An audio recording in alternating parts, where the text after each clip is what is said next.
एक महत्त्वाची बातमी 27 फेब्रुवारीला होणाऱ्या राज्यसभेच्या निवडणुकीसाठी भाजपकडून अनेकांची नावे चर्चेत आहेत। मंत्री नारायण राणे, भाजपच्या राष्ट्रीय सचिव विजया रहाटकर, माजी मंत्री पंकजा मुंडे, अमरीश पटेल इत्यादी नावे सध्या चर्चेमध्ये आहेत। प्रदेश भाजपच्या कोर कमिटीची बैठक 2 दिवसांपूर्वी उपमुख्यमंत्री फडणवीस यांच्या सागर बंगल्यावर झाली। या बैठकीमध्ये यावर चर्चा झाली।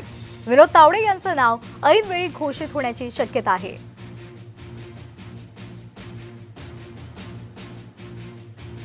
तर राज्यसभेवर भाजपकडून कोण जाऊ शकतं? नारायण राणे, केंद्रीय मंत्री, त्याचबरोबर राष्ट्रीय सचिव विजया रहाटकर, पंकजा मुंडे, त्याचबरोबर अमरीश पटेल तर यांची सध्या चर्चा आहे।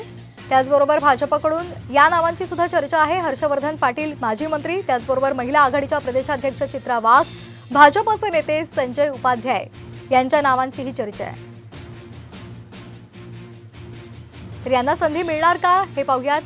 माधव भंडारी हे प्रदेश उपाध्यक्ष आहेत भाजपचे। भंडारी यांचं नाव राज्यसभा विधान परिषदेसाठी दरवेळी चर्चेत असतं, मात्र त्यांना अद्यापही संधी मिळालेली नाही। त्याचबरोबर भाजपचे राष्ट्रीय सरचिटणीस विनोद तावडे, ऐनवेळी तावडेंचे नाव समोर येण्याची शक्यता आहे।